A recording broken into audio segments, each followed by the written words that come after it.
How many of you here have spent a significant proportion of your professional career behind bars in a state penitentiary? Hands? Anyone? Okay, a couple of you will have to sit this one out because we studied this with murderers. And I want to take you through the study.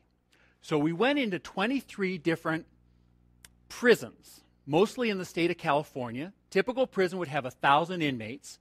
And we'd go in and we'd say, we want to look at the rap sheets of all the different prisoners.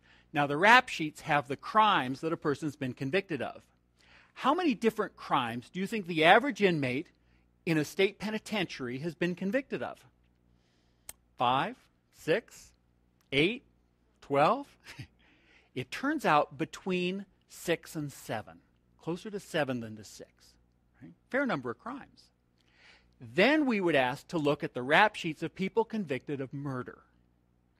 How many different crimes do you think the average murderer has been convicted of? 1. The murder. And who have they killed? Someone they know, right? A spouse, a lover, a neighbor, their boss, right? I had one warden describe it to me this way. She said, "Why, they've killed a loved one." Kind of makes your skin crawl, doesn't it? Now, we were interested in what made the murderers different from the average inmate population. Now, right off the bat, you see they're pretty different. The average inmate, 6 to 7 felony convictions. The average murderer, just 1, the murder. So you see on the one hand, you've got inmates who are professional criminals. On the other hand, you've got these murderers who are rank amateurs. But they were different in a lot of other ways, too.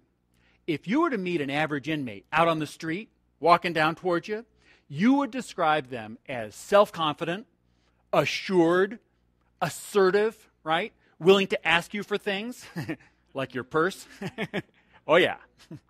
Whereas the murderers were described by their coworkers, their neighbors, their family as introverted, shy, kind of depressed, bullied. Get the picture? These are people who, when they get in a crucial conversation, when they have a gripe or a grievance, they go to silence. And it doesn't get solved. It festers. It turns ugly. And then they flip, right? And they explode in anger. And they kill a loved one, right? Your basic human tragedy. Now, one of the things we discovered is this doesn't get better behind bars. Prisons don't make very good finishing schools. Behind bars, the same pattern happened.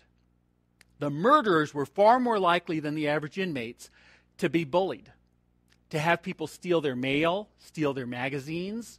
They had the least preferred bunk. So those of you who have never been in prison, it's that top one, right? People don't like that one. They were more likely to have people steal food right off their plates, right? And here's how they handled it. They went to silence.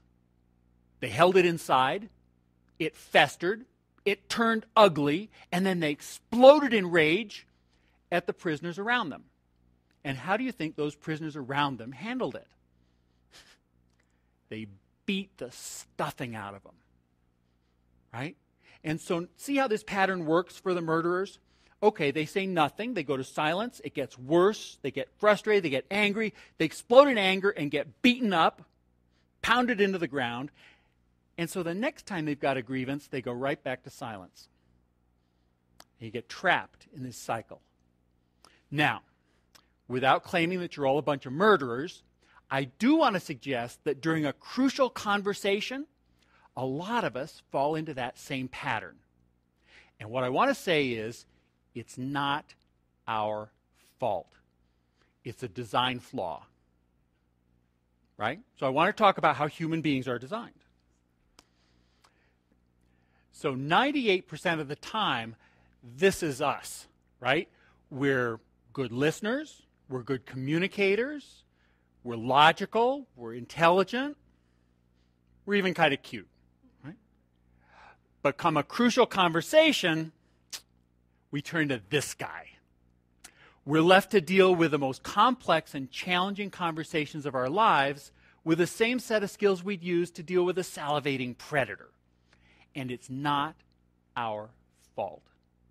If you think back over like evolutionary time frames, we weren't designed to have crucial conversations with our boss or with our spouse or an angry customer. We were designed to have crucial conversations with a saber-toothed cat. Right? So the cat appears on the scene, right? Adrenaline floods our body. Blood rushes to our major muscle groups. What are we getting ready to do? Fight or flight. Notice how fight or flight sounds like violence and silence. We're building off that same model.